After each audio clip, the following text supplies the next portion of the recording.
Life has been really romantic lately. I've been leaning into being more present, to really notice the beauty in everyday, ordinary things. It doesn't always have to be big trips or perfect routines. It can be the small rituals, like tending to my plants or watching the way that the light dances on the wall that bring me back to myself. This vlog is a little collection of those moments, ways I've been romanticizing my life and finding softness in the in-between. I hope that as you watch it, you can think of ways to romanticize your life too.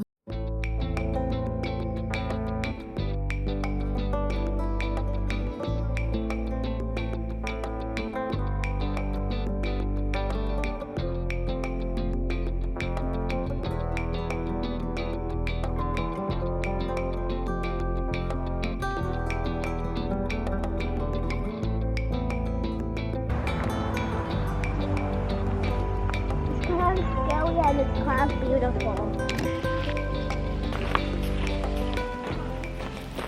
One of the ways I'm adding more joy to my life is going on little adventures. This adventure to Mount Rainier was a little bit spontaneous. I'd been wanting to go for a while, but I woke up one day and just decided that today was the day. It was really special to see all these wildflowers, see the deer, and the views were pretty incredible. I truly feel that adding experiences like this to life just makes it so much more fun, and you always have something to look forward to. Getting out into nature has really been a priority of mine, especially this past summer. I feel like I've lived in Washington for so long and never taken advantage of the Pacific Northwest has so many incredible hikes and scenic areas to explore.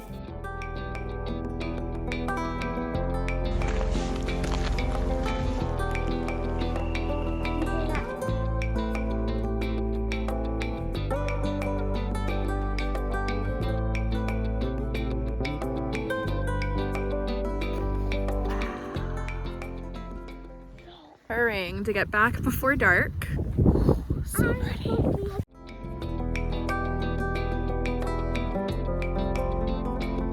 We're not that far. We're almost back to the car.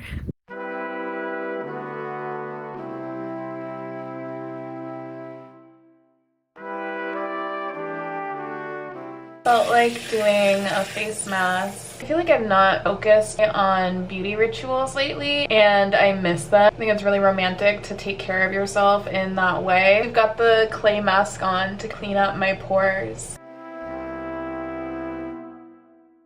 While we're in the bathroom together, how lovely. I want to show you my new rug. I think it's so cute.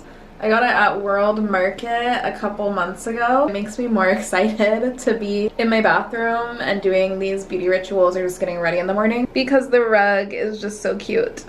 I'm really excited about my thrifted book haul. Usually I don't have this much luck, the books at the thrift. I often look and I'm lucky if I find one. This time I was leaving books behind. The Inner Sky by Stephen Forrest, The Dynamic New Astrology for Everyone. Here's kind of like a flip through. It has some charts and stuff. I dabble in astrology. I don't know if I would actually sit down and read the whole thing, but I loved the art and that's why I picked this up, and I just think it's fun to have this on my coffee table for anyone who wants to dive in when I have guests over. Woman Code by Elisa Vitti. If you've been here, I've been talking about this book for a couple years. This was the book that first got me into cycle syncing and learning to work with female hormones, and then that led to healing feminine energy. She has a companion book to this called In the Flow that I actually read first. I listened to these both on audiobook, and I've been meaning to actually get the physical copy of the book, so I kind of manifested this. It's mostly just because I want to re-reference and reread some of the points. It's been a few years. I found this Ayurveda book, The Science of Self-Healing. I'm excited to dive into this and learn.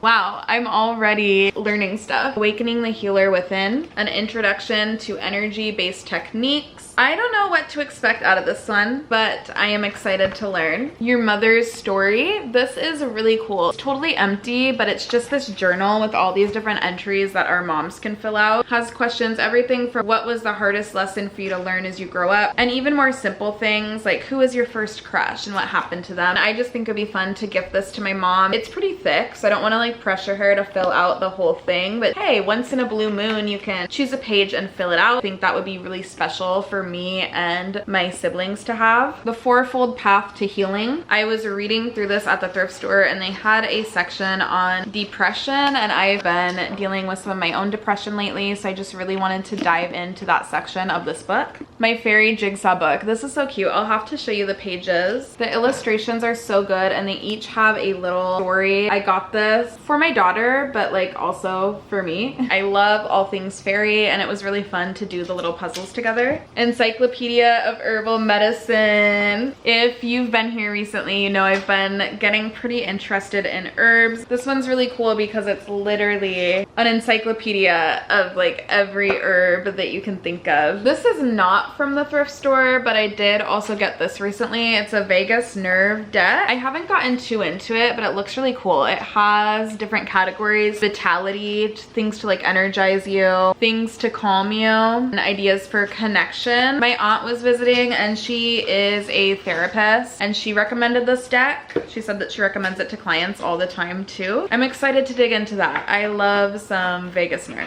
The farther they are, the harder. Look, she's Cool. Do you want to sit with me for a minute? of course. You know something about this? Her friend is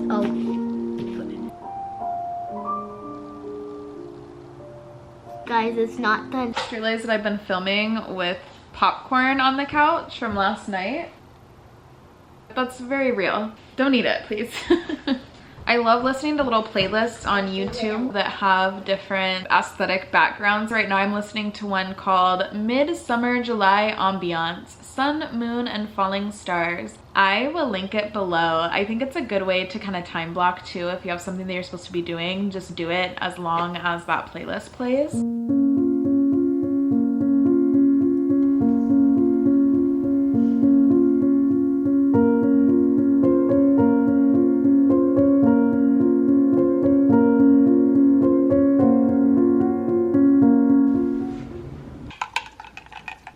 This is my version of soda. It's like my yummy little drink, only you have to drink it with a straw or your tongue and lips will turn green. I'm gonna tend to my house plants. Let me give you a little tour. My money tree. This is the new growth. A couple of my plants have these charms that Kyla made for me. They're just really cute and sweet. My monstera is absolutely wild and feral right now. I need to kind of reconfigure her stick. I forget what this is called, but I love this one. Both of my palms are just not doing great. This is my peace lily. She just recently bloomed. When I first repotted her, she was in shock and I didn't think she would make it, but she seems okay now. These were both clippings from the same plant. They were propagated together at the same time. They spent their entire propagate journey in the same jar with the same water. I planted them at the same time in the same pot in the same soil, and they've been in the same amount of sun, watered the same amount of time, and this one has never done well. This one has been thriving. I haven't gotten rid of him yet because even though he's not doing well, he still gets new leaves, so I still have this strange hope that he might come back. But I also feel like this serves as a really good reminder because the conditions for both of these were exactly the same. They've been nurtured in the same way, yet they have really different results. And for me, it's a really good reminder because I often compare myself to social media and YouTube, but watching other people get further ahead, and it's just this reminder that it doesn't necessarily mean that I'm doing anything wrong because things can have the same nurturing environment and look how differently they're turning out. And this one, even though it's not thriving, it's also not dead, but it keeps getting these little new leaves and it's just growing differently. And I may one day remove this one. Maybe someone who's really good at plants can let me know if that's a better thing to do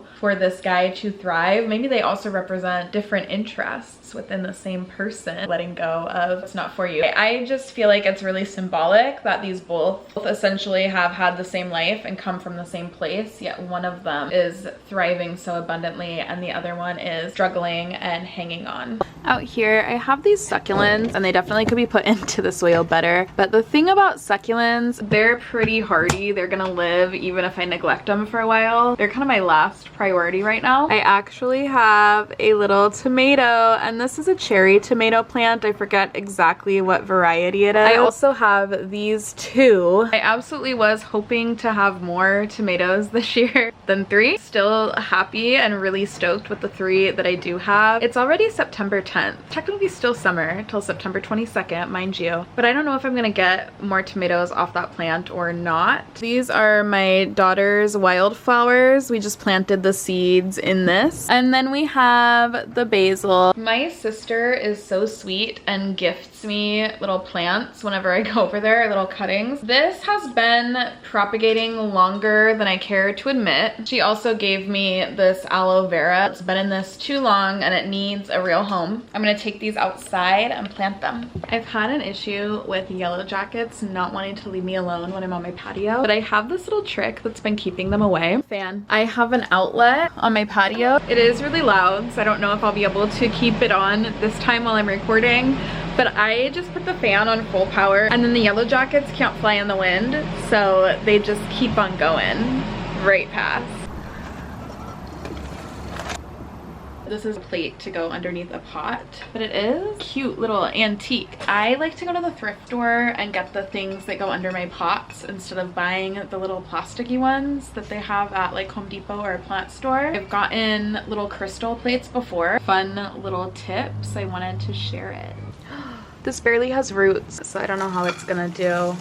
I'm not gonna show you all my soils because some of them are Miracle Grow, which I know is not the best. I do like to touch the soil with my hands.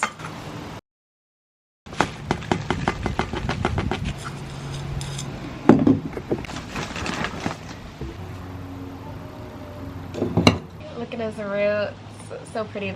Oh my god. I broke him. I don't know if this is the right place for it to propagate, but I'm simply gonna put him back in water and try. Anyway, I've been wanting this type of monstera for a while, so I'm really excited. I might need to do this off camera so that I can be gentle with him, but I'm really excited. He's way off center, but he was just feeling so fragile that I want to get him into the dirt so that way he can grow and get a little bigger, and then I'll repot him again. There is a little bit of a mess to sweep up, but it's overall pretty minimal. The plastic bag trick worked. I do have these packages to mail. I actually curate vintage and sell it on Etsy and Depop. I recently started reading Sunrise on the Reaping. I'm actually a big Hunger Games fan. I'm on chapter 8. Haymitch's story is really good. The theme that I've noticed with the Hunger Games books, including this one, this is something that I can share it's not a spoiler. The characters will judge people, like people from other districts, even people from their own district, etc. And people from the capital too. But they have this judgment and you kind of agree with it, but then they get these little inklings of empathy as they learn more about the characters. And I think that's such an important life skill that we should all have. Get to know people versus just casting judgment on them, because a lot of times there are reasons that people appear the way that they appear. That's a pattern that I picked up in this that I've noticed throughout the other Hunger Games books as well. Anyway, my outfit is not that cute, but it's gonna keep me warm. Oh my god, you can see I need to clean. Like what is that? That's embarrassing. Come on. Her eyes. I shifted the babe in my arms. I would rather not marry. Lately, solo coffee shop dates have felt like a joy and something that I'm really looking forward to. I typically make coffee or tea at home, but it is a lot of fun to try all the seasonal drinks and just have a change of scenery once in a while as well.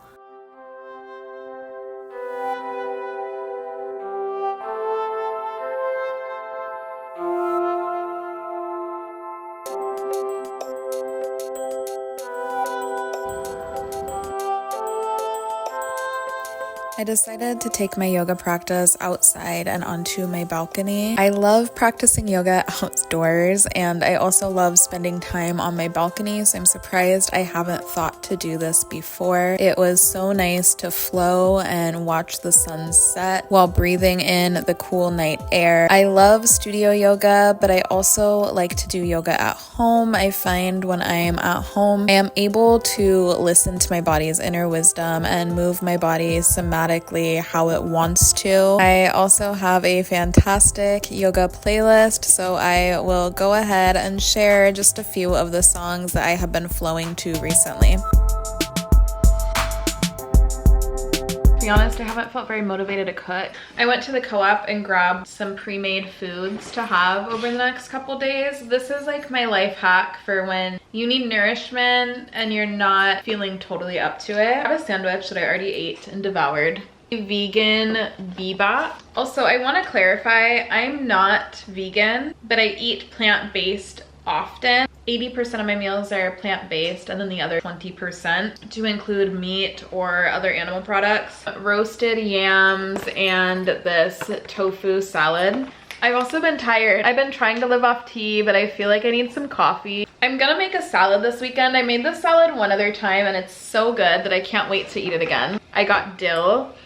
Oh, smells so good. Some avocados and cucumbers. I was out of eggs, so I grabbed some. You'll see me prepare a lot of food on this channel because I do love to prepare food, but I just also want to keep it real with you, and I'm not always feeling like cooking. So this is what I do to take care of myself and make sure that I stay nourished when I'm not cooking, whether it's because I'm too busy, if I'm on the go, or I just simply don't feel up to it. This is completely a side note, but I bought this big thing from Costco a while ago. It's just like a really yummy tea drink. It's basically like lemons in honey and ginger.